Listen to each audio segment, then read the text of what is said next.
नमस्कार, आप देख रहे हैं आवाज अड्डा और आपके साथ मैं हूं विपिन भट्ट।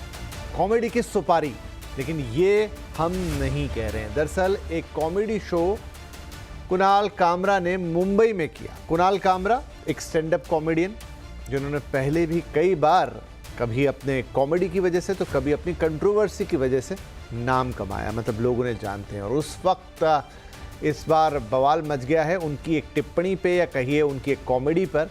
और शिंदे गुट और बीजेपी को उनका एक जोक ऐसा लगा कि वो एजेंडा वाला जोक था, और उन्होंने इस कॉमेडी को एजेंडे की सुपारी बता दिया। अपने नेता के अपमान से गुस्साए शिव सैनिकों ने उस स्टूडियो में भी तोड़फोड़ कर दी जहां पर इस कॉमेडी को रिकॉर्ड किया गया था। और यहीं से शुरू हुआ बोलने की आज़ादी पर जंग, गद्दार पर तलवार, पीछे तक इतिहास, ये सब कुछ। शूरवीर राणा सांगा पर सपा नेता के बयान से भी घमासान मचा। इस लपट में महाराष्ट्र से दिल्ली और यूपी तक को अपनी चपेट में लिया। लेकिन सवाल यह है कि लोकतंत्र में तो नेताओं का मजाक उड़ाया जाता रहा है, कभी कार्टून से, कभी किसी और तरीके से। लेकिन क्या इस बार अति हो गई? क्या लक्ष्मण रेखा पार हो गई? बात लक्ष्मण रेखा के पार गई, या फिर कहीं ऐसा तो नहीं कि हमारी सहनशीलता और टॉलरेंस की थ्रेशोल्ड घट गई? दोनों तरफ की चीज़ें हैं और हम हंसी मजाक से भी अब आहत हो रहे हैं। और ये सब तब हो रहा है जब प्रधानमंत्री खुद आलोचना को लोकतंत्र की आत्मा बता रहे हैं। तो इसी पर आज चर्चा करेंगे। नमस्कार, आपके साथ मैं हूं विपिन भट्ट और आज आवाज़ अड्डा में इन्हीं मुद्दों पर एक सार्थक चर्चा करेंगे। लेकिन उससे पहले ये रिपोर्ट।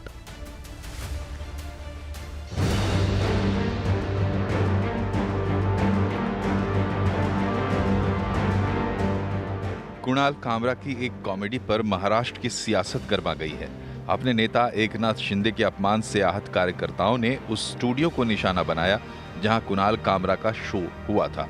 बाद में बीएमसी का हथौड़ा भी चला, यहां तक कि सदन के बाहर और अंदर खुद डिप्टी सीएम एकनाथ शिंदे और सीएम फडणवीस ने साफ ऐलान कर दिया कि किसी नेता का अपमान बर्दाश्त नहीं करेंगे। कुणाल कामरा, इन्होंने माफी मांगनी चाहिए। वो जिस प्रकार से संविधान का फोटो दिखाकर ट्वीट कर रहे हैं, ये वही लाल संविधान है जो राहुल गांधी दिखाते हैं। ये राहुल गांधी का संविधान जो न राहुल गांधी ने पढ़ा है न कामरा ने पढ़ा है। ऐसे संविधान का फोटो निकालकर आपकी गलती को आप लेजिटिमेट नहीं कर सकते, क्योंकि इसी संविधान ने ये कहा है कि हरेक की स्वतंत्रता ये अक्षुण्ण है, लेकिन उस पर मर्यादा भी है। सर्वसामान्य शिवसैनिकांना कचरा समजण्याची वृत्ती, त्यामुळे हे हाल झाले, सगळेजण गेले। कचऱ्यातून जी एनर्जी सभापती महोदय निर्माण झाली ना, त्याचा हाय व्होल्टेज शॉक बसलाय आणि त्यातून काही लोक अजून सावरलेले नाहीत। शिवसैनिकों ने स्टूडियो को निशाना बनाया और ऐलान किया है कि कामरा अगर माफी नहीं मांगेंगे तो महाराष्ट्र ही नहीं, देश में भी नहीं रह पाएंगे। लेकिन कुणाल कामरा ने माफी मांगने से साफ इनकार कर दिया है और कहा है कि वो कोर्ट और पुलिस के साथ सहयोग करेंगे। इधर उद्धव ठाकरे और शिंदे भी आमने सामने आ गए हैं। मामला सिर्फ महाराष्ट्र तक सीमित नहीं है। गद्दार वाले रिमार्क पर संसद में भी माहौल गर्म है। सांसद कंगना रनौत ने इसे कॉमेडी नहीं बल्कि अपमान बताया और कुणाल कामरा को निशाने पर लिया। तो कलाकारों और फिल्मकारों ने कंगना को उनकी आप बीती याद दिलाई जब उद्धव के शासन में कंगना के घर पर बीएमसी का बुलडोजर चला था। कॉमेडी की ये चिंगारी अभी भड़की है, लेकिन औरंगजेब और मुगलों को लेकर पिछले कई दिनों से हंगामा बरपा हुआ है। ऐसे में समाजवादी पार्टी के सांसद रामजी लाल सुमन ने जब राणा सांगा को लेकर संसद में विवादित बोल बोले तो करणी सेना बुलडोजर लेकर आगरा में उनके घर तक पहुंच गई, उनके घर को घेर लिया और तोड़फोड़ की। आप पूरी वीडियो देखिए, सब गाड़ियाँ तोड़ी गई हैं, घर पर पथराव किया गया है, लाठी डंडे और अद्धे रोरे वो सब साथ लेकर के आए थे। तमाम लोगों की चोट आई हैं और पुलिस प्रशासन के कई लोगों के चोटें आई हैं, लेकिन उनकी मौजूदगी में पूरी घटना हुई है। आपकी सोसाइटी के दोनों गेट पहले से पुलिस ने बंद करवा दिए थे, फिर अंदर कैसे घुसा ये लोग? इसका जवाब प्रशासन देंगे। प्रशासन पूरी तरीके से 2 दिन से हमें पूरा आश्वस्त था कि किसी प्रकार की कोई घटना नहीं होगी, लेकिन और प्रशासन की बात पर हमको भरोसा भी था कि हो सकता है स्थिति नियंत्रण होगी, लेकिन नहीं हुई और लोग घरों पे हमला करने लगे। जहां आपका आवास है वहां पूरी सोसाइटी रहती है, क्या बहका माहौल था? लोग क्या, कितनी गाड़ियां टूटी होंगी? यहाँ सब पढ़ने लिखने वाले सीधे साधे लोग रहते हैं, हमारे साथ सभी से अच्छे संबंध हैं और किसी को नहीं पता कौन क्या है, लेकिन हर किसी को आज यहाँ बहका माहौल देखने को मिला है। दरअसल इन सब की जड़ में है बोलने की आज़ादी और कॉमेडी की लक्ष्मण रेखा का सवाल। अभी ज्यादा दिन नहीं हुए जब एक विदेशी पॉडकास्ट में प्रधानमंत्री मोदी ने आलोचना को लोकतंत्र की आत्मा बताया था, लेकिन लोकसभा के नेता विपक्ष राहुल गांधी अपने बयान से मोदी पर निशाना साध रहे हैं। उसमें जब भी मैं उठता हूँ एक कन्वेंशन है, लीडर ऑफ ऑपोजिशन को बोलने दिया जाता है। भैया ये माइक मेरे मुंह में मत डालो, पीछे करो। लीडर ऑफ ऑपोजिशन को एक कन्वेंशन है कि बोलने दिया जाता है। जब भी मैं खड़ा होता हूँ मुझे बोलने नहीं दिया जाता। सवाल यह है कि क्या देश में टॉलरेंस के लिए जगह अब सिमटती जा रही है या फिर अतिवादी विचारों की अभिव्यक्ति राजनीति से लेकर समाज को सिर्फ एक उन्मादी भीड़ में तब्दील कर रही है।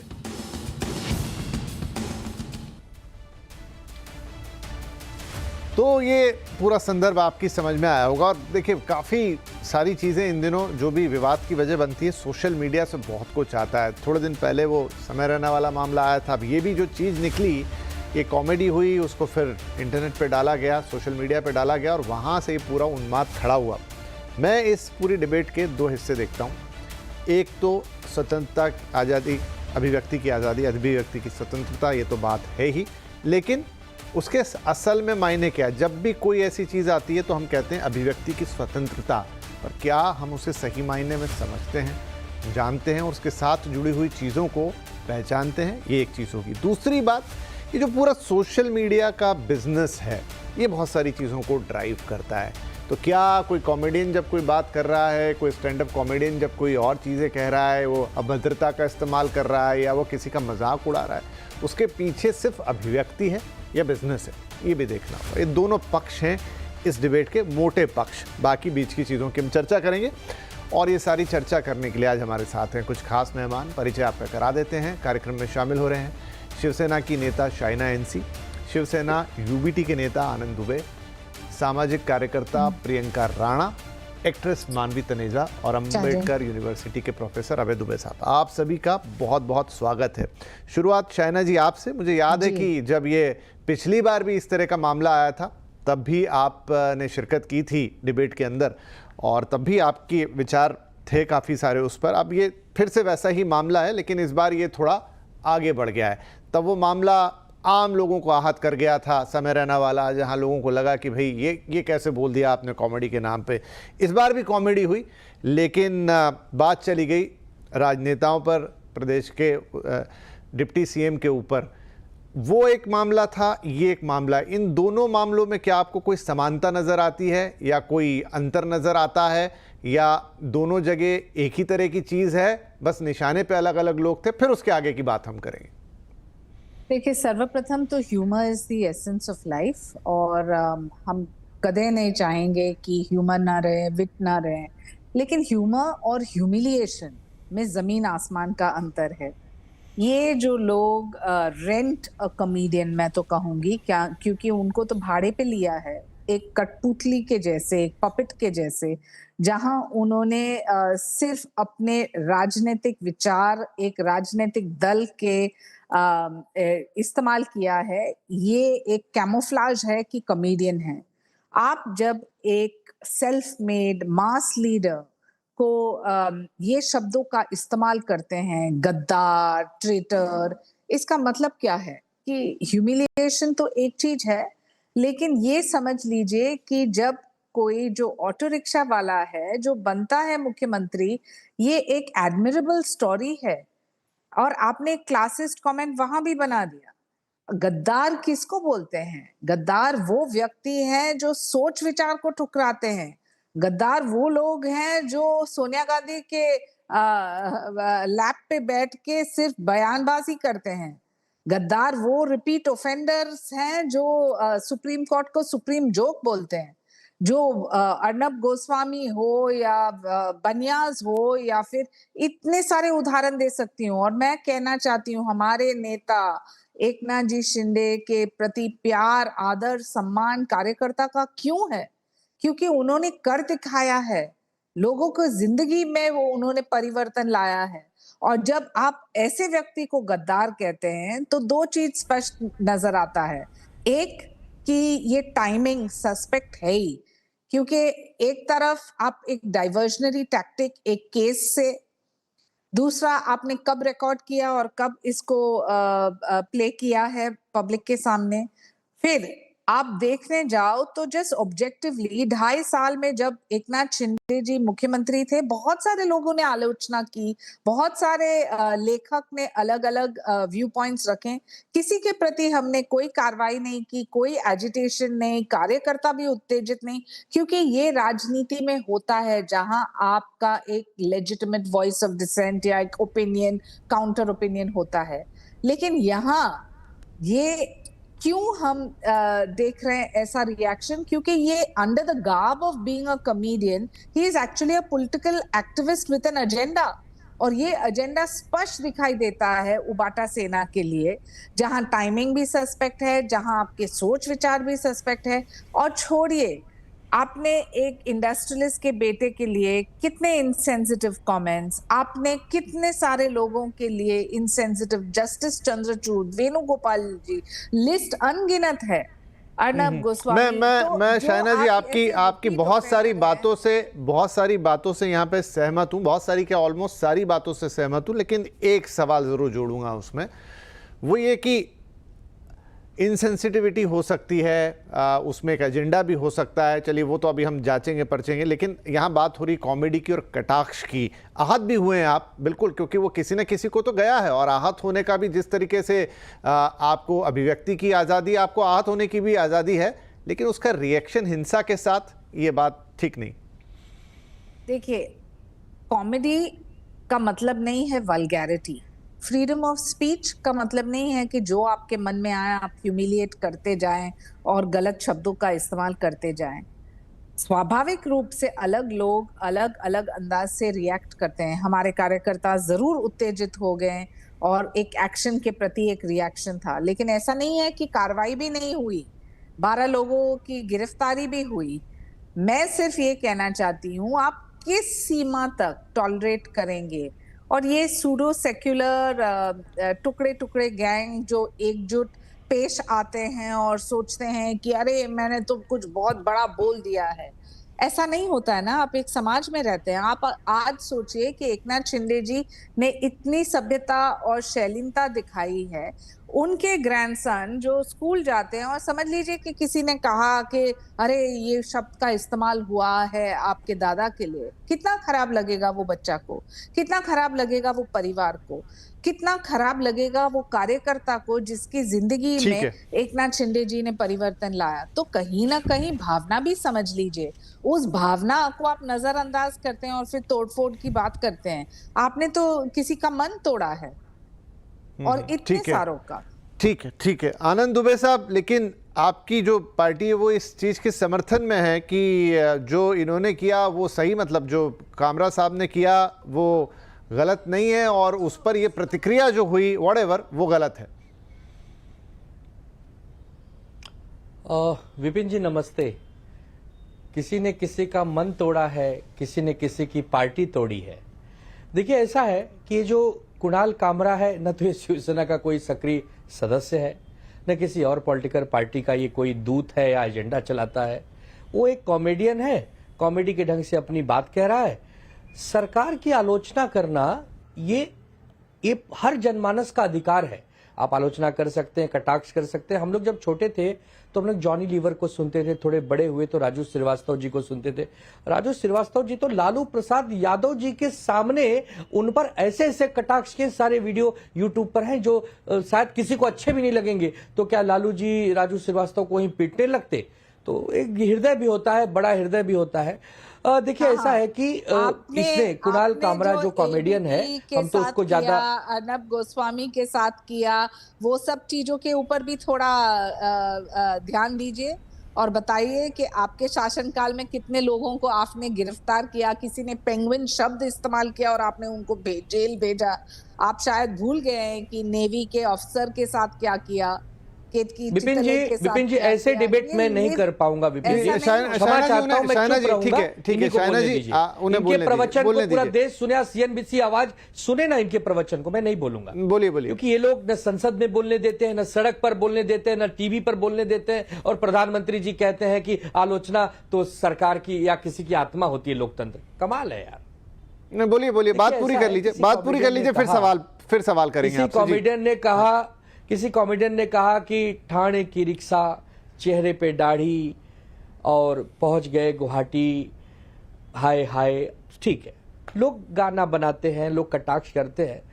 400-500 साल पहले जब मुगल यहां पर आक्रमण करने आए थे और हमारे देश के कुछ लोगों ने उनका साथ दिया, आज भी कोई अपने बच्चे का नाम मान सिंह नहीं रखता, जयचंद नहीं रखता, मिर्जा राजे जयसिंह नहीं रखता।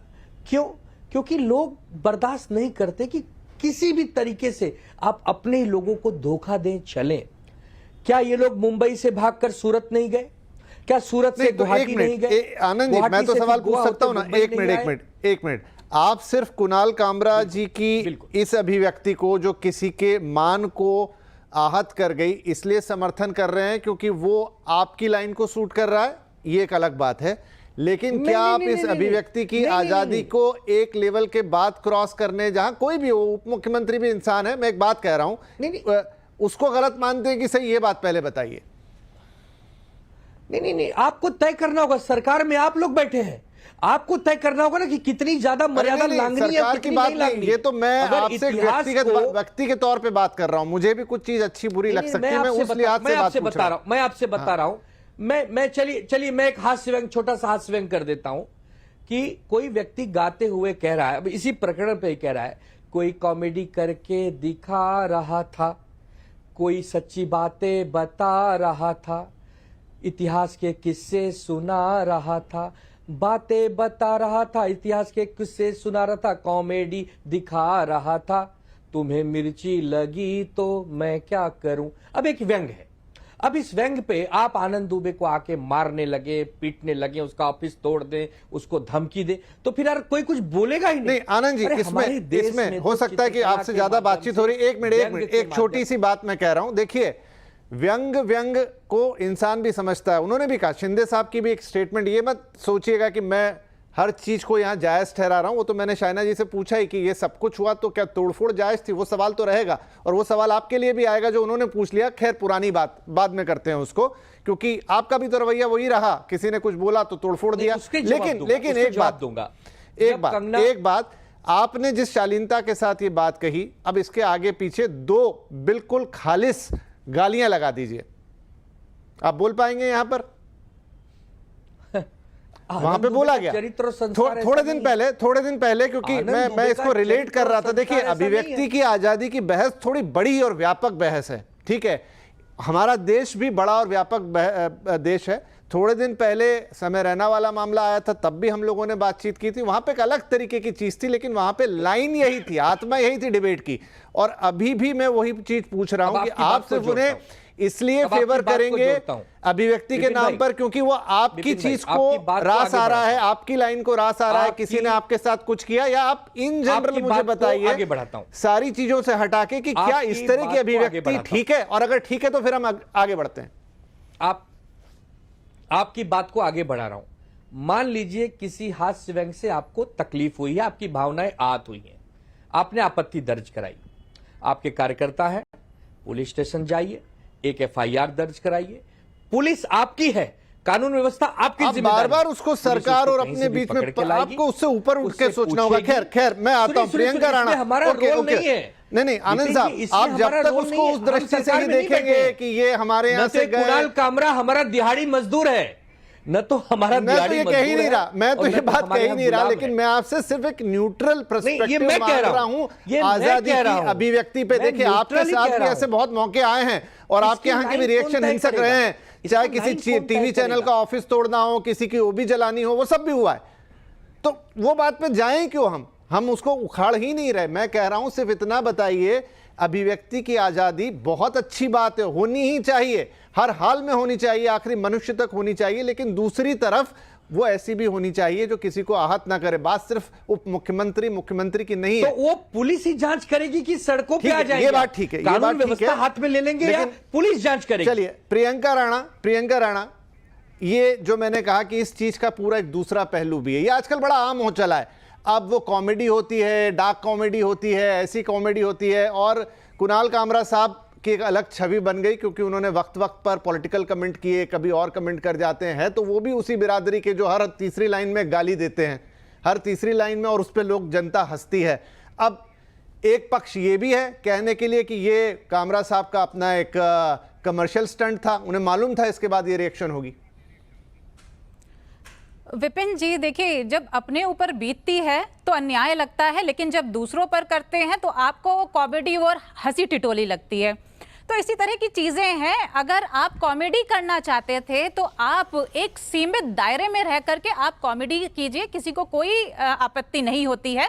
कॉमेडी के नाम पर जो रणवीर अलाहाबादिया ने किया, समय रैना ने किया, और तमाम काफ़ी ऐसे स्टैंड अप कॉमेडियंस हैं जो आज कर रहे हैं सिर्फ थोड़ी बहुत टीआरपी पाने के लिए या फॉलोअर्स बढ़ाने के लिए। तो अगर आप उसको कॉमेडी कहते हैं तो मैं उससे सहमत नहीं हूं। अभी इन्होंने कहा अभिव्यक्ति की आज़ादी, अभिव्यक्ति की आज़ादी में आलोचना भी आती है, और किसी भी डेमोक्रेटिक कंट्री के अंदर ये बहुत ज़रूरी भी है, और किसी डेवलपिंग कंट्री को आगे बढ़ने के लिए भी ये बहुत ज़रूरी है। इस बात से मैं सहमत हूँ। लेकिन आप मुझे ये बताइए, जब आप लोग दूसरों की आवाज़ दबाते थे, अभी साइना जी सवाल पूछ रही थी फॉर्मल नेवी ऑफिसर के बारे में, उनको बीच सड़क पर पीटा गया था। किस लिए पीटा गया था? क्योंकि उन्होंने एक जोक कर दिया था सिर्फ सेना के ऊपर, जो उद्धव ठाकरे जी हैं उनके ऊपर, तो उनको बीच सड़क में पीटा गया। तब इन्होंने कुछ नहीं बोला, तब वो सब चीजें अभिव्यक्ति की आजादी में नहीं आती थी, तब इनको सब कुछ ठीक लग रहा था। उसके बाद केतकी चित्रेकर जो एक्ट्रेस थी, 40 दिन उनको जेल के अंदर रखा गया। किस लिए? क्योंकि उन्होंने एक टिप्पणी कर दी थी उद्धव ठाकरे जी के ऊपर।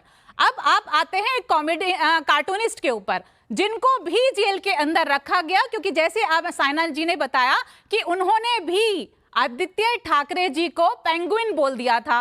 तो ये अपने ऊपर जब आता है तो आप जेल भेज देंगे, बीच सड़क पर पिटवा देंगे, कंगना रनावत का जो है घर है उसको तोड़वा देंगे, और ऑफिस में बैठ करके ताली बजाएंगे और ये कहेंगे कि जी मैं तो वो वीडियो बार बार देख रहा था, मुझे तो वो बहुत पसंद आ रहा था। तब इनको अभिव्यक्ति की आजादी और दूसरों की आजादी में बहुत अच्छा लग रहा था कि भाई इनकी छिड़ रही है, तो हमें तो बहुत मजा आ रहा है, इस पे आप भी हंसिए और पूरा देश हंसे। लेकिन आज जब आपके साथ हो रहा है तो आपको बड़ा दुख हो रहा है। इनके जो मुखोटे हैं, जो ये चेहरे पे मुखोटे हैं ना, ये उतरने बहुत जरूरी है। चलिए, इनका जो ट्रैक रिकॉर्ड है, मैं ठीक है, मेरी डिबेट अभी भी ये नहीं है कि कौन सी पार्टी ने क्या किया। देखिए, हिंसा कोई भी करे या उस तरह के जवाब कोई भी दे, अभिव्यक्ति की आजादी जो करने के ऊपर मैं तो सही नहीं मानूंगा उस चीज को। वो चाहे ये करें वो अलग है, लेकिन डिबेट ये है नहीं।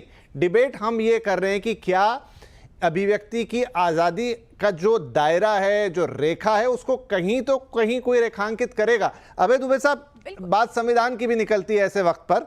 संविधान में जो व्याख्या है वो ये है कि वो स्टैंड अप कॉमेडी को भी गिनता है कि आपके लिए अभिव्यक्ति की आजादी वो उसमें आती है, लेकिन वहां पर वो कुछ रिस्ट्रिक्शंस लगाता है या कुछ चीज़ें कहता है कि इसमें ये नहीं होना चाहिए। उसमें और तो बहुत सारी चीज़ें, लेकिन दो चीज़ें हैं, शालीनता और नैतिकता और मान की हानि।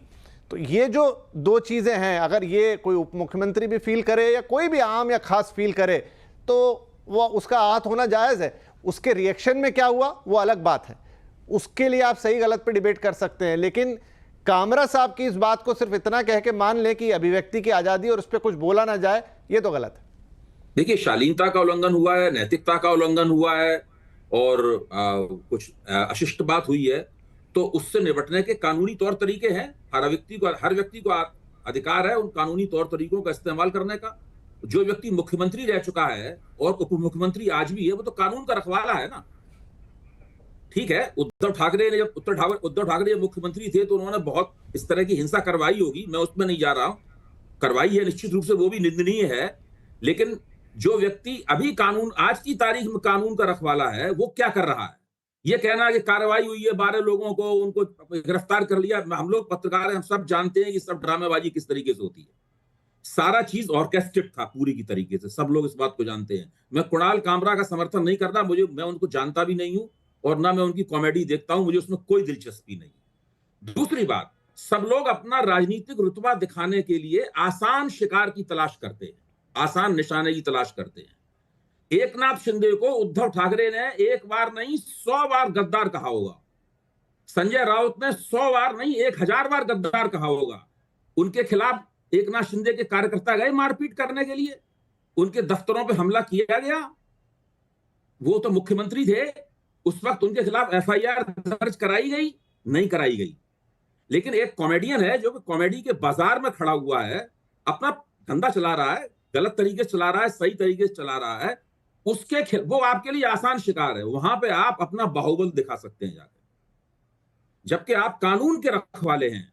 आप कुणाल कामरा के खिलाफ दफा 500 का मानहानि का मुकदमा दायर कर सकते थे, कुणाल कामरा को आपसे माफी मांगनी पड़ती।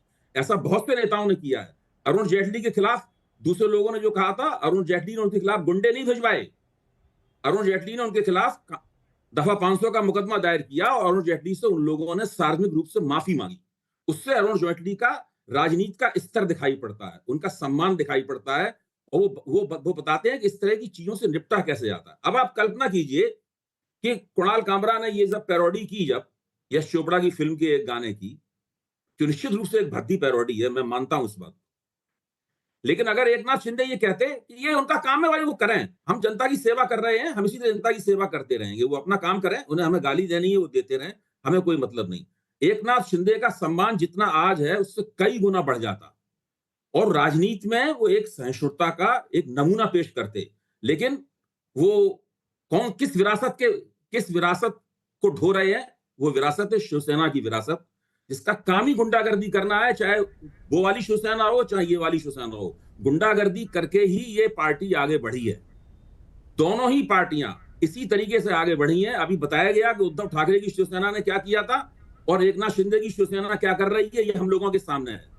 ये गुंडों की पार्टियां हैं। ये भारतीय लोकतंत्र का दुर्भाग्य है कि इस तरह की पार्टियां सत्ता में आ जाती हैं और उसके बाद में इस तरह की हरकतें किया करती हैं। सीधी सी बात है, सबको आसान निशाना चाहिए। कुणाल कामरा पे हमला किया जा सकता था, लेकिन एकनाथ शिंदे उद्धव ठाकरे पे हमला नहीं कर सकते थे, इसीलिए ये घटना हुई है, वरना ये घटना नहीं होती। ठीक है मानवी, इसका एक दूसरा पहलू, जो अभय साहब कह रहे हैं कि सॉफ्ट टारगेट थे कामरा, इसलिए उधर चले गए। अब कामरा के एंगल से सोचते हैं, क्या उनके लिए भी एक ऐसी चीज थी जो टारगेट थी जिससे उन्होंने कुछ अचीव कर लिया? नहीं, देखिए वो एक कॉमेडियन है। मैं तो ये बोलना चाहती हूँ कि मेरी नजर से तुम देखो गद्दार नजर हो आए। क्या किसी को स्वयं खुद वो लग रहा है कि वो गद्दार है?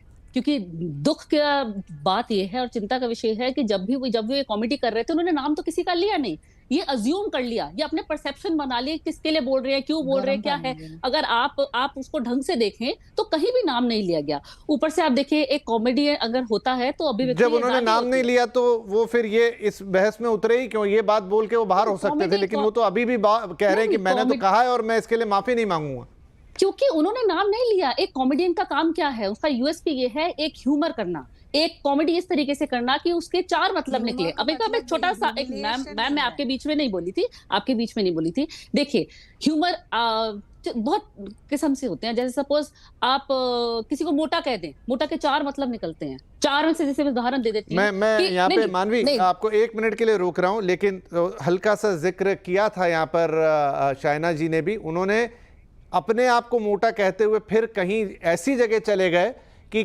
शायद कोई सुन नहीं पाएगा। नहीं करना चाहिए, ये कोई अधिकार उनको नहीं देता। मैं वहां ये इस जगह उस बात को आगे नहीं बढ़ाऊंगा, लेकिन हाँ, मैं एक कैजुअल बात कर रही हूँ। देखिए वही तो मैं कहना चाह रही हूँ कि एक मोटा वर्ड के 4 मतलब निकलते हैं, लेकिन इंसान अपने आप को बॉडी शेमिंग समझ लेता है। मोटे का मतलब है कोई, जैसे पहले गोल मोटूल बच्चों को कहते रहे, मोटू इधर आ जा। मोटे का मतलब ये है कि मोटे पार्टी का है, इसके बाद मालदार है, बहुत ज्यादा मोटा बंदा है। नहीं, उन्होंने तो कई लोगों के नाम लेके ये बात कही है। चलिए मैं अगर कुणाल की बात करूं, मेरा भी उनसे कोई व्यक्तिगत इशू नहीं है, लेकिन उन्होंने तो कई लोगों के नाम लेके ये बात कर दी। नहीं, आप उसका स्टूडियो तोड़ देते हैं। कॉमेडियन का काम ही यही है, जोक करना। वो एक ह्यूमर का जोक करेगा, वो ऐसे ही जोक करेगा। लोग टिकट देख करके देखने आते हैं। कहीं ना कहीं देखिए, कुणाल का नाम इस वक्त नहीं था, लोग समय रैना को देख रहे थे, लेकिन कहीं ना कहीं इनका जो रिएक्शन हुआ है ना, उसकी वजह से कुणाल के जो सब्सक्राइबर्स है वो भी बढ़ गए, उसके वीडियो को बहुत रीच गया और कहीं ना कहीं लोगों को बहुत पसंद आ रहा। अगेन मैं वही चीज आपके शो पे दोबारा रिपीट करती हूँ, डिमांड एंड सप्लाई, लोग देखना पसंद करते हैं, वो वही चीज बनाते हैं। लेकिन आपने उसका स्टूडियो तोड़ दिया, आपने उसकी लाइट तोड़ दी, मतलब आप अभिव्यक्ति की आजादी तो कहते हैं। एक अभी मैं छोटी सी और उदाहरण नहीं, मानवी हम उस बात से तो यहाँ पर कम से कम मैं तो सहमत हुई ही नहीं कि वो तरीका अपनाना चाहिए था। वो तो मैंने डिबेट के शुरू में ही क्लियर कर दिया और लगातार बोल रहा हूं। लेकिन दूसरी तरफ अभिव्यक्ति की आजादी के नाम पर आप किसी पे बॉडी के पे ऊपर पर्सनल अटैक करो, चाहे वो कोई भी हो, चाहे वो बहुत अमीर व्यक्ति हो, कोई भी हो, चाहे आप वो कोई नेता हो। आजादी किसी को कुछ भी कह करके किसी महिला के ऊपर भद्दे टिप्पणी कर दे, वल्गर टिप्पणी कर दे, जिस तरह से अलाहाबादिया ने किया था, मतलब और जिस तरह से सड़क चलते कोई भी लड़का किसी तरह की भी टिप्पणी महिलाओं पे कर दे और फिर वो कह दे मैं तो कॉमेडी कर रहा था, ये अभिव्यक्ति की आजादी है क्या? ये अभिव्यक्ति की आजादी है मानवी। अगर मुझे अच्छी तरीके से याद है कि जब समय रैना का हुआ था बात, तब तो आप उसके सपोर्ट में खड़ी हुई थी, आज आप थालिका बैंगन हो गई। नहीं, वो एक मिनट मैं 2 मिनट में आप उसको थालिका बैंगन नहीं, अपनी वैल्यूज को समझिए, डेमोक्रेटिक वैल्यूज आप किसको कहते हैं इसको समझिए। देखिए हिंसा के विरोध में है, लेकिन मैंने समय रैना अलाहाबादिया को कभी भी उनके वल्गर कमेंट्स के लिए सपोर्ट नहीं किया। आज भी मैं विरोध कर रही हूं, दर्शक वो चीज देखना चाहती हूँ। नहीं, आपने ये बोला था, इसी चैनल पे बोला था, आपने इसी चैनल पे कहा था कि कहीं जो लोग नहीं, आपने कहा था लोग कहीं ना कहीं क्या ये देखना पसंद करते हैं। आप उस वक्त कुछ और बोल रही थी, लेकिन आज आप कुछ और बोल रही हैं। लेकिन अगर आप कॉमेडियन की अभिव्यक्ति की आजादी छीन लेंगे, जैसे बॉलीवुड। एक मिनट अच्छा, एक मिनट मानवी एक छोटा सा आखिरी सवाल आपसे, फिर मैं, क्योंकि बाकी गेस्ट भी हैं। एक मिनट प्रियंका, एक मिनट। अभिव्यक्ति की आज़ादी बहुत अच्छी बात है, लेकिन उस अभिव्यक्ति की आज़ादी में जब कमर्शियल एंगल जुड़ गया है, उनको भी पता है ना, वो सिर्फ एक कमरे में कॉमेडी कर रहे होते बात अलग थी, वो क्लिप रिकॉर्ड होके लोड होती है, किसी यूट्यूब पे, किसी इंस्टाग्राम पे चढ़ती है, उसमें लाखों फॉलोअर्स बढ़ते हैं, उसका एक कमर्शियल एंगल है, उससे कमाई होती है, उससे उनका जीवन चल रहा है पूरा। और ये कंपटीशन है ओवरऑल। वो वहां पर कोई बात समाज सेवा के लिए नहीं कर रहे हैं कुणाल कामरा, और वो भी उसी श्रेणी के कॉमेडियन हैं जो हर दूसरी लाइन में कितनी भद्दी गाली देते हैं, जो इस देश के बहुत सारे लोगों को नहीं पता होगी। आप कह रहे हैं ना, इन लोगों को पसंद है वही बनाते हैं, मुझे नहीं पता किसको पसंद है गाली देना उस तरीके से या गाली सुनना। गाली समाज की एक बहुत बड़ी ऐसी विकृति है जिसका कोई अभी शायद हमारे पास जवाब नहीं है, लेकिन उसको बेचना तो कम से कम गलत बात है ना। देखिए, अभिव्यक्ति की आजादी है, कोई कुछ भी बोल सकता है, लेकिन यहाँ पे जैसे मैं बॉलीवुड से आती हूँ, बड़े दुख के साथ कहना पड़ रहा है, बॉलीवुड 2 भागों में बट गया है। एक तो एंटरटेनमेंट का, देखिए मैं एक मिनट मेरे को बोलने दीजिए, प्रियंका मुझे बोलने दीजिए। देखिए प्रियंका, CNBC में ऐसे डिबेट नहीं होती है। जैसे बॉलीवुड 2 भागों में बट गया, उन्हें कंप्लीट करने दीजिए। बॉलीवुड, बड़े दुख की बात है, बॉलीवुड 2 भागों में बट गया है, एक एंटरटेनमेंट से पिक्चर बनती है और एक सत्ता वोट। उसी तरह कहीं ना कहीं मुझे लगता है कि अब सरकार भी कॉमेडी को टेक ओवर करना चाहती है, वो लोगों की आवाज को दबाना चाहती है, वो नहीं चाहती है कॉमेडियंस का काम ही यही है, उनका यूएसपी है कि कोई भी एक टॉपिक लो और जो लोगों को पसंद है। चलिए, मुझे लगता है हम फिर पूरी बात ही आपसे करते रह जाएंगे। शाइना एनसी, मैं आपसे, क्योंकि ठीक है आप यहाँ पर रिप्रेजेंट कर रही हैं जरूर एक पार्टी को, लेकिन कॉमेडी, क्योंकि आपसे उस समय भी बात हुई थी, एंटरटेन करना है। देश में और भी तो ऐसे कॉमेडियन हैं जो एंटरटेन कर रहे हैं, कई गुना बड़े कॉमेडियन हैं जो एंटरटेन कर रहे हैं, लेकिन वहां तो ऐसी बातें नहीं आती। वहां पर भी वो कई बार मजाक उड़ाया जाता है। कपिल शर्मा तो शायद बिना मजाक उड़ाए किसी की बात नहीं करते, लेकिन उनकी बात से तो कोई ऐसा हाथ नहीं होता। वो तो हर दूसरे सेंटेंस में गाली नहीं देते, वो तो इस तरह की बात नहीं करते। देखिए, बहुत सारे कॉमेडियंस हैं। आप इतिहास की बात करें तो हमारे आदरणीय बाला साहेब ठाकरे भी व्यंगकार थे, और आप देखेंगे मारियो मिरांडा, RK लक्ष्मण, इतने सारे लोगों ने। लेकिन ये ह्यूमर वर्सेस ह्यूमिलिएशन, ये समझना बहुत जरूरी है। और मानवी जो बोल रही थी, अरे मोटा है तो मोटे का बहुत अर्थ होता है, मैं पूछना चाहती हूँ, गद्दार के कितने मतलब है? एक ही है। गद्दार का मतलब है ट्रेटर, और वो ट्रेटर नहीं है क्योंकि वो निकल के आए 40 विधायक के साथ, वो सोच विचार के साथ, तो बल्कि उन्होंने जो आंदोलन किया वो that was for the larger movement of Hindu हृदय सम्राट आदरणीय बाला साहेब ठाकरे। आज जो लोग बैठे हैं सोनिया गांधी की गोदी में, वो यहाँ आके हमें प्रवचन दे रहे हैं, जब हम इतने सारे उदाहरण दे सकते हैं जहां उन्होंने अपनी सत्ता का दुरुपयोग किया, इस हद तक कि लोगों को जेल भेजा। हम क्या बोल रहे हैं? हम बोल रहे हैं कि आपने कुछ गलत बोला है हमारे नेता के बारे में, आप माफी मांगिए। माफी क्या बड़ी बात है? इन्होंने तो लोगों को जेल भेजा। भूलिएगा मत कि नेवी ऑफिशियल के साथ क्या किया, केतकी के साथ क्या किया, इतने सारे, अर्नब गोस्वामी, एबीपी न्यूज, और हाल ही में विपिन जी आप जब चर्चा कर रहे हैं तो तेलंगाना की सरकार ने भी बहुत सारे जर्नलिस्ट को बॉयकॉट किया है, उनको अरेस्ट के नोटिस गए। हमने कभी भी ये नहीं किया है। सभी की आजादी है, लेकिन आजादी का मतलब नहीं है वल्गैरिटी। आजादी का मतलब नहीं है कि आप जब चाहो आप जो भी जी में आए आप बोलते रहो और हम सुनते रहे। गए वो दिन जहां एक्शन के ऊपर रिएक्शन नहीं होता है, और अफसोस की बात यह है कि अलग अलग लोगों के रिएक्शंस अलग होते हैं, लेकिन जो आप एक समाज में रहते हैं तो आपके लिए भी दायरे हैं, और वो दायरे को आपने नजरअंदाज किया तो वैसा नहीं चलेगा। और आज आप देखिए बहुत सारे लोगों ने बोला अरे उन्होंने, वो एक कॉमेडियन है तो वो पॉलिटिकल कमेंट्री में क्यों जा रहे हैं under the garb of being a puppet. जहां उन्होंने अपने आप को रेंट किया है वहां वो ऐसे पेश आते हैं कि देखिए मैं तो कॉमेडियन हूं लेकिन मेरा ये ओपिनियन ही नहीं, मैं तो बोल ही रहा हूं कि ये गद्दार है। अरे आप कौन है ये बोलने के लिए? और आप क्यों लोगों को इतना दुख दे रहे हैं आपके ये व्यंग से, जो कॉमेडी ही नहीं है, ट्रेजेडी है। और ट्रेजेडी ये है कि आप एक रिपीट ऑफेंडर है, जो आप सुप्रीम कोर्ट को सुप्रीम जोक कह सकते हैं, जो आप जस्टिस चंद्रचूड़ जैसे लोगों के ऊपर टिप्पणी करेंगे, वेणुगोपाल जी के ऊपर टिप्पणी करेंगे, बनियास के ऊपर टिप्पणी करेंगे, और हर बार कॉन्डिसेंडिंग। ये हक किसने आपको दिया? हमें गर्व है कि हमारे एकनाथ शिंदे जी एक ऑटो रिक्शा ड्राइवर थे और उन्होंने काम करते करते मुख्यमंत्री बने, उप मुख्यमंत्री बने, और लोगों के जनहित में उन्होंने काम किया। और आप ऐसे मॉक करेंगे तो आपको भी शोभा नहीं देती है। और मैं मानती हूं कि माफी तो कम से कम उनको मांगनी ही पड़ेगी।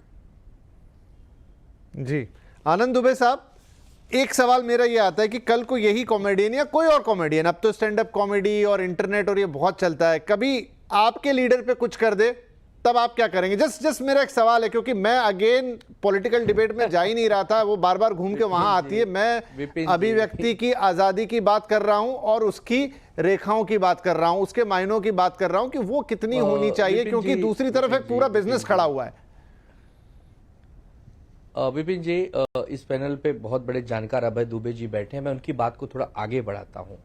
जब 2022 में हमारी सरकार को षड्यंत्र करके गिराया गया और एक नई सरकार आई, तो हमारी पार्टी का 100% चाहे कार्यकर्ता हो चाहे नेता हो, हर मंच पर हम लोग जाकर कहते थे 50 खोखे एकदम ओके, ये सरकार धोखेधड़ी से आई है, ये लोकतंत्र की हत्या करके आई है, बहुत बड़ी गद्दारी हुई है, ये जो 40 लोग हैं ये गद्दार हैं, इन्होंने हमारी पार्टी चुरा ली, इन्होंने हमारा नाम चुरा लिया, ये लोग चोर हैं। ऐसे हजारों वीडियो हैं।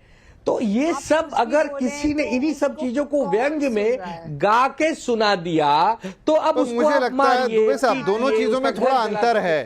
आपका बोलना अलग है, मेरा बोलना अलग है, कौन किस कैपेसिटी में बोल रहा है इसमें अंतर है। में क्या मुंह तो जवाब 5 सेकंड और बोलने दीजिए, 5 सेकंड और बोलने दीजिए, 5 सेकंड बोलिए 5 सेकंड और बोलने दीजिए, बोलिए। देखिए, एक तो पहली बात तो ये जो कुणाल कामरा है, इसको न तो हम लोग जानते हैं, इसने हमारे नेताओं पर भी बहुत सारे व्यंग किए हैं, कटाक्ष किए हैं। अगर आपने भी सवाल पूछा कि कल आपके नेताओं पे भी कर दें, तो कर दो ना भैया, एक व्यंग गाना बनाओ ना हमारे ऊपर कि हम लोग ने एकनाथ शिंदे जी को 2 साल मंत्री बनाए रखा, एकनाथ शिंदे जी बोले भैया हम तो बहुत खुश हैं महाविकास आघाड़ी में, एक दिन अचानक एकनाथ शिंदे जी का हिंदुत्व जाग गया, उन्होंने कहा कि उद्धव जी ने हिंदुत्व छोड़ दिया है, इसलिए अब मैं परेशान थोड़ा पॉइंट पे, ये नहीं है कि यहाँ पर हम किसी का पक्ष ले रहे हो, नहीं, एक अलग तरीके की बात कर रहे हैं प्लीज। लेकिन हम आपका घर पार नहीं तोड़ेंगे, हम हिंसा नहीं करेंगे मेरे मालिक। हम यही समझाना चाह रहे हैं कि व्यंग तो होते रहेंगे, इस व्यंग को आपको झेलना होगा। अभी मोदी साहब ने तो कितना बड़ा व्यंग किया था 14 पहले जो कटाक्ष है उनका कोई जवाब है, मैं तो नहीं पूछ रहा था, लेकिन फिर ये छोटा मोटा व्यंग है आनंद साहब, ये छोटा मोटा जब आप इतने मुखर होकर इस बात को स्वीकार कर रहे हैं तो पहले की जो घटनाएं, जो मैं तो नहीं बोलना चाह रहा था, बाकी सब लोगों ने जिक्र किया, उस वक्त ये सोच कहां थी? मोदी साहब ने एक व्यंग किया था, अब की बार मोदी सरकार। नहीं, मुझे लग रहा है आनंद जी आप अभी पूरी तरह से व्यंग के मूड में हैं, आप पॉइंट पे नहीं आ रहे। चलिए ठीक है, मैं एक छोटा ब्रेक ले रहा हूं, लेकिन मेरी उसके बाद सभी से एक निवेदन होगी कि यहां बात पॉलिटिकल के साथ साथ ये भी है कि वो अभिव्यक्ति की आजादी वाली समझिए जरा उस चीज को, क्योंकि देश में बहुत सारी चीजें ऐसी हो रही हैं जो बदलाव के साथ है, उसमें कॉमेडी भी एक बहुत बड़ा हिस्सा है। इंटरनेट पे तो आपको हर चीज़ की आज़ादी है, पहले तो पोस्ट डालने पे भी इशू हो जाते थे, आजकल उतने नहीं है, या होते भी हैं तो अलग तरीके से होते हैं, लेकिन वो आज़ादी तो हम भी चाहते हैं ना, अभिव्यक्ति की आज़ादी कौन नहीं चाहता। लेकिन बात उसमें सिर्फ ये है कि आप उसको किस एक जगह पे मानेंगे कि ये मुझे खटक सकती है। कम से कम वो बात तो हो, उसके ऊपर हिंसा करना ये करना हो तो गलत है, मैं तो वो कह ही रहा हूँ, लेकिन कम से कम कोई एक लाइन तो खिंची। और इसमें देखिए इंटरनेट एक बहुत बड़ा मीडियम है, या सोशल मीडिया भी इस मीडिया से भी बड़ा मीडियम है, वहां पे कोई भी बात ऐसे ही नहीं डाली जा सकती। इस बात को आज नहीं समझे तो कल समझना होगा, लेकिन इसीलिए इतनी बड़ी बात बन रही है। एक छोटा ब्रेक लेते हैं, ब्रेक के बाद कोशिश करेंगे कि जो हम करना चाह रहे हैं बात वो करें और उसका कुछ निष्कर्ष निकालें। छोटा ब्रेक।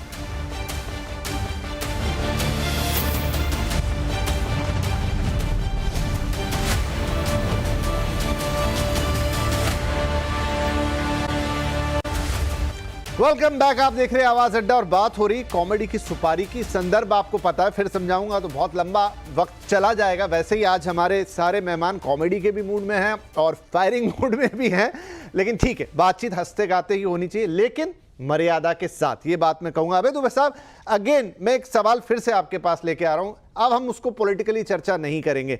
देखिए, अभिव्यक्ति की आज़ादी एक बहुत बड़ा शब्द है और एक बहुत बड़ी चीज़ है, कानून में उसकी बहुत लंबी चौड़ी व्याख्या है। आप और हम तो रोज ही उस अधिकार का प्रयोग करते हैं, मैं एज ए टीवी जर्नलिस्ट, आप जो आते हैं अपनी बात रखते हैं एज एन एक्सपर्ट, और बाकी प्रवक्ता गाड़ियाँ जो भी कोई आ रहा है बोल रहा है, या सोशल मीडिया तो आजकल बहुत बड़ा मीडियम है। और इसीलिए कि क्योंकि अब सोशल मीडिया एक बहुत बड़ा मीडियम है जहां कोई भी आम या खास बिना किसी सेंसरशिप के अपनी बात को रख सकता है, तो इसका ये मतलब हो जाता है क्या कि हम हर चीज को स्वीकार कर ले कि ये अभिव्यक्ति की आज़ादी है। मेरा सिर्फ इतना सवाल है, बात पॉलिटिकल बिल्कुल नहीं है यहाँ, वो जो पार्टियों का मैटर है वो अलग है, मारने पीटने भेजा, तोड़ा फोड़ा, दैट इज डिफरेंट। इस सवाल को हम लेकर आना चाहते हैं इन द सेंटर। विपिन भाई, मैं तो राजनीतिक चर्चा करने आया ही नहीं था। राजनीतिक चर्चा दूसरे मंचों पे मैं इस विषय पे कर चुका हूँ। शाइना जी भी एबीपी चैनल पे मेरे साथ थी, हम लोगों ने चर्चा की थी इसके बारे में, तो मैं, लेकिन चर्चा होने लगी इसलिए मैंने भी वो बोल दिया। ठीक है। तो मैं देखिए, मेरी समझ ये है इसके अंदर, हम लोग यहाँ बैठे हुए हैं, सब लोग हिंदी भी जानते हैं, अंग्रेजी भी जानते हैं, किसी शब्द का मतलब समझाने की जरूरत नहीं है। एक हास्य होता है और एक व्यंग्य होता है। व्यंग्य की भाषा हास्य के मुकाबले हमेशा ही अधिक शिष्ट होती है। उसके अंदर जिन भाषिक प्रविधियों का इस्तेमाल किया जाता है वो हास्य से अलग होती है। हास्य की भाषा थोड़ी अशिष्ट भी होती है। इसी तरीके से एक कॉमेडी होती है, एक फार्स होता है। फार्स की भाषा कॉमेडी के मुकाबले कॉमेडी से ज्यादा अशिष्ट होती है हमेशा। उसमें थोड़ा भद्दापन भी होता है फार्स में। जो पहले हम लोगों के यहाँ नौटंकी होती थी, जो कला का ही एक रूप था, नौटंकी भी एक कला का रूप था, इसमें कोई शक की बात नहीं। आम लोग तो नौटंकी ही देखते थे, तो नौटंकी कला का रूप था। उसके अंदर विदूषक जो होता था या मस्खरा जो होता था, वो बहुत ही भद्दी किस्म की बातें किया करता था। अगर आप मध्ययुगीन यूरोप में चले जाएं तो वहां जिस प्रकार के फार्स होते थे, वो तो आज अगर होने लगे कहीं पे तो उस पे कत्लेआम हो जाए, ये हालत हो जाएगी। तो मेरे कहने का मतलब ये है कि ये बताना कि इसकी सीमा क्या है, इसकी सीमा क्या है, जो सरकारें या जो नेता, जो पार्टियां, मैं किसी का नाम नहीं ले रहा हूं, जब ये तय करने पे आमादा हो जाते हैं क्योंकि उनके पास सत्ता है या वो सत्ता में आ सकते हैं, कभी भी ताकतवर लोग हैं, तब फिर अभिव्यक्ति की आजादी का तुरंत नुकसान होना शुरू हो जाता है। ये किसी का काम नहीं है कि कोई बताए कि इसकी सीमा क्या है। जनता और समाज जो है अपने आप में एक बहुत बड़ा फिल्टर है। जो भी बातें की जाती हैं, सारी चीजें फिल्टर होकर अपने आप निकल जाती हैं। सब लोग कहते हैं ये भद्दी बात बोल रहा है, इसकी बात पे क्या मजा, इसमें क्या मजा आएगा, वो बात उसी वक्त खत्म हो जाती है, क्योंकि आपके पास हिंसा करने की ताकत है, आप अपने कार्यकर्ताओं को भेज के करवा सकते हैं। अबे साहब फिर ये बात चली गई सरकार के पास। देखिए वो तो मैं मान ही रहा हूं कि ये समझने की मैं क्षमा मांगता हूं, मेरा कहना है कि मैं समझने की ये कोशिश है कि जो लोग सरकार में हैं उन्हें ये सीमाएं तय करने की इजाजत नहीं होनी चाहिए। जिस क्षण उन्हें सत्ता के रुतबे के कारण ये इजाजत मिलती है, उसी क्षण अभिव्यक्ति की स्वतंत्रता का हनन नहीं। देखिए मैं तो अब फिर मैं वो समय रहना वाले मामले में पहुंचा देता हूं। वहां किसी सरकार का इंटरफेरेंस नहीं था, वहां जनता का इंटरफेरेंस था। लगभग मैं उसी लाइन पे इस बात को करना चाह रहा हूं, क्योंकि ये बात उससे जुड़ी है। मैं यही कह रहा हूं कि समाज में, जनता में और बुद्धिमान समझदार लोगों में ये लोग सब फिल्टर का काम करते हैं। एक संपादक क्या होता है अखबार में, आप अखबार में संपादक के नाम, और ये बात अभय साहब मैं ध्यान रखिएगा उस युग में कर रहा हूं। आपने अभी यूरोपियन कॉमेडी की बात की, आपने और भी चीजों की बात की, ये चीज भी अगर उस कमरे तक रह गई होती तो बात अलग थी। लेकिन आज एक ऐसी चीज पर खड़े हैं, आज एक ऐसे वक्त पर खड़े हैं जहां सोशल मीडिया नाम की चीज है जिसमें कोई फिल्टर नहीं है। विपिन भाई एक छोटी सी बात और देखिए, ग्लोबलाइजेशन के बाद हुआ ये है कि हर चीज का बाजार बन गया जी, कॉमेडी का बहुत बड़ा बाजार बन गया। राइट। अच्छा, अब आप उस बाजार के साथ कुछ कर नहीं सकते। 5 सेकंड आप कितनी भी मारपीट कर लें, कुछ FIR लिखा लें, आनंद जी आ रहा हूं, आप रोक नहीं सकते इसको। हाँ आनंद जी बोलिए। इस बात को अच्छी तरीके से जानती हैं, विपिन खुद भी कलाकार है, वो जानती है कि इस बाजार को नहीं दबाया जा सकता। अभय आदरणीय अभय दुबे जी हमारे वरिष्ठ हैं, विद्वान भी हैं। अभी इन्होंने लाइव कहा कि हम लोग गुंडों की पार्टी हैं। मुझे बुरा लगा, मैं बिल्कुल चीखा चिल्लाया, मैंने इनको गालियां दी, नहीं किया ना, मुस्कुराता रहा। जिसको जो कहना है कहो, लोकतंत्र है भाई। आपका नुकसान क्या कर रहे? अभय दुबे जी मुझे गुंडा बोले, मवाली बोले, चोर उचक्का बोले, कोई बात नहीं, वो उनकी भावना होगी। लेकिन मैं अब जाके उत्पात मचाने लगूं, मैं लोगों के कपड़े फाड़ने लगूं, ये मेरे संस्कार नहीं है साहब। पूछिए कि किसी ने पेंगुइन का शब्द इस्तेमाल किया तो उनको जेल क्यों भेजा? जरा इस सवाल का जवाब तो दे दें। अरे ये सब आपकी भावनाएं होंगी साइना जी, ये जो आपकी देखिए शायरा जी सवाल तो सही पूछ रही है। आनंद जी हंसते हंसते ही सही सवाल तो सही पूछ रही है शाइना जी की पार्टी बड़ी संस्कारिक है, तभी जनता हमें बार बार चुन के देती है ना। ऐसे तो 1-2 बार चुन के दे सकती है। आज अगर 1966 क्या मैं देखिए समय तो खत्म होने वाला है, क्या मैं आप लोगों से निवेदन कर सकता हूं? हालांकि मुझे पता है कि शायद आप लोग नहीं मानेंगे, लेकिन एक आखिरी 10 मिनट बचे कार्यक्रम के लिए, उसमें क्या शाइना जी, क्या आनंद दुबे साहब या बाकी कोई भी जो बोलना चाहते हो, क्या थोड़ी देर के लिए अपनी पार्टी, राजनीति, इस चीज से अलग हटके बिल्कुल एक आम व्यक्ति की तरह सोच पाएंगे? बिल्कुल एक आम व्यक्ति की तरह जो घर में बैठा है, टीवी देखता है, मोबाइल उसके हाथ में है, सोशल मीडिया का उपयोग करता है और उसकी अपनी छोटी बड़ी भावना है। मैं वहां से बात कर रहा हूं।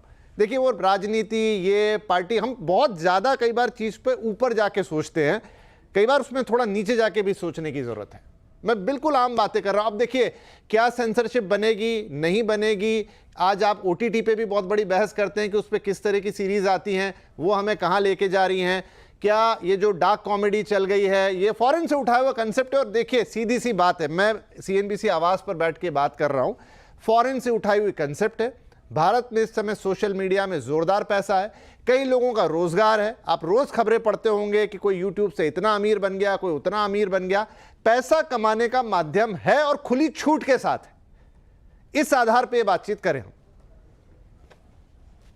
नहीं तो ये बात ही नहीं होती। ना समय रहना आते, ना ये आपके कॉमेडियन साहब आते, कामरा साहब आते, कोई नहीं आता। एक बाजार है, अभी बोला अभय दुबे साहब ने, जो बहुत बड़ा बाजार बन गया है, लेकिन उस बाजार में कहीं तो कोई रेखा होगी, कहीं तो कोई बाउंड्री होगी, या इसे हम ओपन मार्केट कर देंगे। एक एक करके आपकी राय छोटी छोटी। हाँ ठीक है, बोलिए बोलिए प्रियंका, बोलिए, छोटा छोटा बोलिएगा जी। कॉमेडी का बाजार बन गया है तो क्या बाजार में हमें यह दिखाना है हम कितने नग्न हैं? कॉमेडी उतनी होनी चाहिए, व्यंग उतना होना चाहिए जितना आप झेल सकें। ऐसा नहीं होना चाहिए कि जब आपके ऊपर वो बात आए तो नहीं। अभी किसी ने कहा था डिमांड एंड सप्लाई वाला मामला है, लोगों को जो चाहिए वो मिलेगा। तो हम लोग ऐसे ही हैं, हमें यही चाहिए, या तो फिर ये बात है हम दिखते कुछ हैं लेकिन चाहिए हमको यही सब। अगर कुछ समाज के अंदर गलत सप्लाई हो रहा है, देखिए पहले भी इतिहास के अंदर भी कुछ गलत, उस दिन भी मैंने एक बात कही थी कि देखिए कुछ चीजें हैं जो समाज में गलत होती हैं, ड्रग्स बिकती है, लेकिन आप उन्हें किराने की दुकान पे रखवा दीजिए, फिर बच्चा आए तो बोलिए कि बेटा ये लेके जाओ, टॉफी क्या Violence खाते का हो। कोई सपोर्ट नहीं करता है, तोड़फोड़ का कोई सपोर्ट नहीं करता है, बिल्कुल गलत है, हम उसका विरोध करते हैं। लेकिन क्या आज आप राणा सांगा को आप गद्दार बोल देंगे और फिर ये कहेंगे कि जी ये तो अरे नहीं, आप भी वहां पहुंच गई प्रियंका। जो मैं बोल रहा हूँ वो कोई समझ क्यों नहीं रहा। छोड़ दीजिए थोड़ी देर के लिए पॉलिटिक्स को, किसने क्या बोला, उनका भी वो काम है, वो भी अपने आप में एक बिजनेस है। जो उनके फॉलोवर्स है विपिन जी, अगर वो विरोध करते हैं तो फिर आप ये कहते हैं कि जी वो विरोध नहीं कर सकते। आप उनको तमीज सिखाएंगे, आप उनको ये सिखाएंगे कि आप किस दायरे में रह करके विरोध कर सकते हैं। तो जैसा आप करेंगे फिर आपको भुगतना पड़ेगा, फिर आप दूसरों को ज्ञान कैसे दे सकते हैं। ठीक है, पॉलिटिकल बात फिर से हो गई। चलिए ठीक है, ठीक है। कुणाल कामरा ने तो कह दिया है कि वो माफी नहीं मांगेंगे। अब शाइना जी से पूछेंगे चलते चलते कि आप क्या करेंगे। लेकिन मानवी मैंने जो बात कही, 5 सेकंड। अच्छा बोलिए, 5 सेकंड बोलिए दुबे साहब, सॉरी। हाँ विपिन जी देखिए, जब हम लोकतंत्र में हैं तो हमें गालियां मिलेंगी। त्रेता युग में शिशुपाल ने कृष्ण भगवान को 99 गाली दी थी, मुस्कुराते हुए सुने। 100वें गाली पर सुदर्शन निकाल के मुंडी काट दिए। तो लोकतंत्र में सुदर्शन है संविधान, लोकतंत्र में संविधान सुदर्शन है। और संविधान आज्ञा नहीं देता कि किसी के मान की हानि की जाए, किसी का अपमान किया जाए, काम करेगी, कॉमेडी के नाम पर भी डाल दिया जाएगा। कितने भोले बन करके हम बैठे जैसे कोई बात ही नहीं। अभी आपने गाना सुनाया ना, तो शालीनता और नैतिकता ये भी है। हाँ, एक वर्ड ये भी है। एनीवेज मानवी, देखिए मैं ये बोलना चाहती हूँ कि एक जोक सुनने की क्षमता नहीं है तो सच क्या सुनेंगे। अब देखिए एक कॉमेडियन है, कॉमेडी का काम यही है, उसका यूएसपी ये है। अब अगर सत्ता पक्ष हर चीज के जो हमारी बोल है उस पे अगर वो ताला लगा देगी तो कॉमेडियन अपना काम कैसे करेगा। आप हिंदू का मुंह बंद कर रहे हैं, आप एक कॉमेडियन का मुंह बंद कर रहे हैं, आप एक सनातनी का मुंह बंद कर रहे हैं। नहीं मानवी, मेरा ये इतना कहना है कि कीजिए, शौक के लिए कीजिए, बिजनेस के लिए भी कीजिए, लेकिन जब वो बिजनेस के लिए एक रेखा को पार करे तो बोलने का हक बनता है ना। तो मेरी भी अभिव्यक्ति की स्वतंत्रता है। मुझे भी नहीं बोलने दे रहे, मुझे भी तो आप 30 सेकंड्स का विंडो दीजिए ना बोलने के लिए। नहीं, आप पूरे 3 मिनट लीजिए। लेकिन हाँ बोलिए। देखिए मैं ये बोलना चाहती हूँ दूसरी बात कि इंस्टाग्राम हो या कोई सोशल मीडिया प्लेटफॉर्म हो, सब फिल्टर्ड है। क्योंकि अगर आप यूट्यूब पे देखें वो 40, 45, 50 मिनट का पूरा शो होता है, वहां से निकलती है सिर्फ 30 सेकंड की क्लिप। तो हर चीज डिमांड एंड सप्लाई है। वो जो 30 सेकंड की क्लिप है वही वायरल होती है, क्योंकि जो लोगों को देखना है वही चैनल्स निकाल के डालते हैं और वही उस चीज को वो शेयर करते हैं, कॉमेंट करते हैं, लाइक करते हैं और उसी पे इंप्रेशन आता है। तीसरी बात मैं बोलना चाहती हूँ कि अगर कॉमेडियन इतना सहम जाएगा, इतना डर जाएगा, तो हर शो से पहले तो क्या करते हैं। नहीं, देखिए चैनल एक बहुत बड़े कानून से बंधे हुए। मैम सॉरी, जितना देश का इलेक्ट्रॉनिक मीडिया है वो एक कानून के तहत चलता है, वो ऐसा काम नहीं कर सकता। थोड़ा डिस्टिंग्विश कर दूं, ये सिर्फ जो प्राइवेट पर्सनल चैनल्स चलते हैं यूट्यूब पे वही करते हैं, चैनल्स नहीं कर पाते। I am sorry. नहीं, मैं मीडिया की बात नहीं कर रही हूँ, मैं प्राइवेट चैनल्स की बात कर रही हूँ, जो यूट्यूबर्स की ही बात कर रही हूँ। मैं मीडिया की बात नहीं यहाँ पे कर रही हूँ। जो यूट्यूबर्स के अपने खुद के पर्सनल चैनल्स होते हैं जो मोनेटाइज हो जाते हैं, वो अपलोड करते हैं उस चीज को। तो हर चीज का उसी का डिमांड एंड सप्लाई है और वही चीज शेयर होती है और वही चीज लोगों को देखनी पसंद है। मैम मैंने अभी एक बात कही, इसीलिए तो कहीं आपको चाहिए। एक छोटा सा उदाहरण मैं दे रहा हूँ कि अगर आप अफीम को दुकान पे रखवा दीजिए कि ये अफीम कल से खुला बिकेगी तो बहुत खरीदार आ जाएंगे। ये लगभग वैसी चीज है। नहीं, इल्लीगल नशे की बात आप कर रहे हैं। नहीं, इल्लीगल की नशे की बात नहीं। जो चीज लीगल है वो ये चीज जो है अभी तो यही ना कि इसकी परिभाषा अभी इल्लीगल में नहीं हुई है। ये क्या देखिए, एग्जैक्टली डूज एंड डोंट्स कौन तय करेगा। अगर आप YouTube पे कुछ अपलोड करते हैं, इसीलिए तो बात हो रही है कि अब इसको एक दायरे में लेके आया जाए। और वही तो आज हम बात कर रहे हैं कि वो रेखा कहाँ खींचेगी। एक फायरवॉल ऑलरेडी है सोशल मीडिया प्लेटफॉर्म पे, वो रेखा कहाँ खींचेगी। मानवी वो रेखा कहीं तो खींचनी होगी। नहीं तो उसको आप डूज एंड डोंट्स कौन तय करेगा। इनकी तो भावनाएं भगवा रंग से भी आहत हो जाती है। पठान में दीपिका ने भगवा रंग पहना तो इनकी भावनाएं आहत हो गई। देखिए अब फिर पॉलिटिकल चले जाएंगे तो अलग बात है। मैं तो कह रहा हूँ कि थोड़ी देर के लिए पॉलिटिक्स को छोड़ दीजिए, नहीं तो आप सिर्फ आरोप प्रत्यारोप से कभी बाहर ही नहीं निकलेंगे।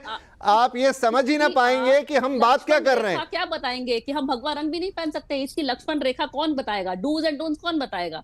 जो चीज इंटरनेट पे अपलोड हो रही है, क्योंकि इंटरनेट पे फायरवॉल है, आप ऐसा कुछ अपलोड नहीं कर सकते जिसमें किसी की रिलीजियस सेंटिमेंट्स हर्ट हुए। आप ऐसा कुछ अपलोड नहीं कर सकते जो कोई पोर्नोग्राफी से रिलेटेड हो। ऐसा कुछ नहीं अपलोड कर सकते जो हेट स्पीच हो। इंटरनेट पे ऑलरेडी तो फिर आप इंटरनेट की अपनी परिभाषा को सुधार लीजिए। मानवी, मुझे नहीं पता आप कौन सा इंटरनेट देखती हैं। इंटरनेट अपलोड ही आपको करने नहीं देगा। और अगर मानवी आई एम सॉरी पर मुझे नहीं मालूम कि आप कौन सा इंटरनेट देख रही हैं। अगर एक्स पे कुछ डालती है तो उसका अकाउंट रातों रात सस्पेंड हो जाता है। नहीं, अगेन आप पॉलिटिकल उसमें जा रही हैं। एनीवे शाइना मुझे बताइए कि आप कुणाल कामरा कह रहे हैं कि वो तो माफी नहीं मांगेंगे, अब आप क्या करेंगे। देखिए, माफी तो उनको मांगनी ही पड़ेगी, क्योंकि ये एक भावनात्मक मुद्दा तो जरूर है, लेकिन दायरे की आप बात करते हैं, आप वापस बोलेंगे कि राजनीति के बारे में मत बात कीजिए, लेकिन मैं पूछना चाहती हूँ कि जब एक कॉमेडियन, एक पॉलिटिकल एक्टिविस्ट हैं और वो एक्चुअली एक पपेट हैं, तो ये भी तो पर्दाफाश होना चाहिए। जो आप एक कॉमेडियन हैं तो एक कॉमेडी कीजिए, वल्गैरिटी क्यों करते हैं? जो आप एक कॉमेडियन हैं तो क्यों ऐसे आपकी प्रतिक्रिया रहते हैं कि कोई पॉलिटिकल पार्टी को टाइमिंग के साथ पेश करें? और ये जो जिनके समर्थन में वो बोल रहे हैं उनके ऊपर तो मुझे हंसी आती है, क्योंकि उन्होंने इतने लोगों को जेल भिजवाया, ये in the guys of freedom of expression and freedom of speech. तो ये बड़ी बड़ी बोल वचन करते हैं यहाँ, तो उनको शोभा नहीं देती है। ठीक है, दायरे होने चाहिए और उनको 10 सेकंड विपिन भाई, 10 सेकंड विपिन भाई, 10 सेकंड बोलिए विपिन भाई, 10 सेकंड 10 सेकंड। अगर आपको लगता है वो कुणाल कामरा पपेट है, अगर आपको लगता है कि किसी की सुपारी ली है, तो आपके पास राज्य और केंद्र में सरकार है महोदय। आप उसकी जांच करवाइए, उसके खातों की जांच करवाइए, ईडी सीबीआई लगाइए, नहीं अगर कोई एजेंसी है तो पूरे देश की एजेंसी लगवाइए और पकड़िए और उसको जेल में डाल दीजिए। लेकिन वो किसका पपेट है, किसका सुपारी बाज है, ये सब हम नहीं जानते हैं, ये हम सब नहीं जानते भाई। चलिए, जो भी, देखिए अगेन मेरी लाख कोशिशों के बावजूद बात वहां तो नहीं पहुंच पाई जहां पहुंचनी चाहिए थी। मुझे भी नहीं पता कौन किसका पपेट है, क्या है, लेकिन मुझे इतना जरूर पता है, एक तरफ ये राजनीतिक चीज है इसलिए इतनी बड़ी हो गई। तो चलिए, डिबेट वैसी थी, हमारे राजनीतिक बैठे हैं, हमारे बाकी मेहमान बैठे हैं, वो राजनीति कैसे ना आए, लेकिन फिर मैं ये कह रहा हूं कि सवाल उससे ज्यादा बड़ा है। आज नहीं तो कल आपको एड्रेस करना पड़ेगा। अभिव्यक्ति की आजादी सबसे ज़्यादा बड़ी चीज़ है। मैं तो रोज़ यहाँ बैठ के इसका उपयोग करता हूँ, मुझे भी उतनी ही प्यारी है, उतनी ही पसंद है। उसका हनन होता है तो मुझे भी गुस्सा आता है, लेकिन हाँ, जब वो अभिव्यक्ति की आज़ादी का मैं इस्तेमाल करता हूँ तो मैं अपनी जिम्मेदारी भी समझता हूँ। व्यवसाय सबके हैं, काम सबके हैं। बहुत सारे लोग कहने बोलने से ही पैसा कमाते हैं, लेकिन जब वो ऐसा करते हैं तो उन्हें ये ध्यान रखना पड़ेगा कि उनके आसपास एक बड़ा समाज है जिसमें हर तरीके के लोग हैं और सिर्फ डिमांड और सप्लाई से बातें नहीं चल सकती। अगर ऐसा हो जाएगा तो ये दुनिया एक अराजक जगह बन जाएगी जहां सिर्फ डिमांड और सप्लाई ही चलेगा। ऐसा नहीं होता है। तो आगे चल के कोई नियम आएंगे, कोई दायरे बनेंगे, बातें तो हो ही रही हैं, देखते हैं आगे उसका क्या होता है। क्योंकि जैसा हमने कहा ना, सोशल मीडिया, इंटरनेट, ये तो एक बहुत बड़ी क्रांति है जिसमें से हम गुजर रहे हैं। बहुत अच्छी चीज़ है, लेकिन एक दुधारू तलवार भी है। तो उसका क्या कोई इंतजाम होता है? उसमें कहीं कोई चीज़ें संविधान के दायरे में ही आते हुए डिफाइन होती हैं, थोड़ी साफ होती हैं, तो बहुत अच्छी बात होगी। फिलहाल ये चर्चा शायद आगे और भी खिंच सकती है, लेकिन समय अब इजाज़त नहीं दे रहा। बहुत बहुत धन्यवाद आप सभी का। सार्थक बात हुई मुझे लगता है, आगे और करेंगे। फिलहाल के लिए नमस्कार।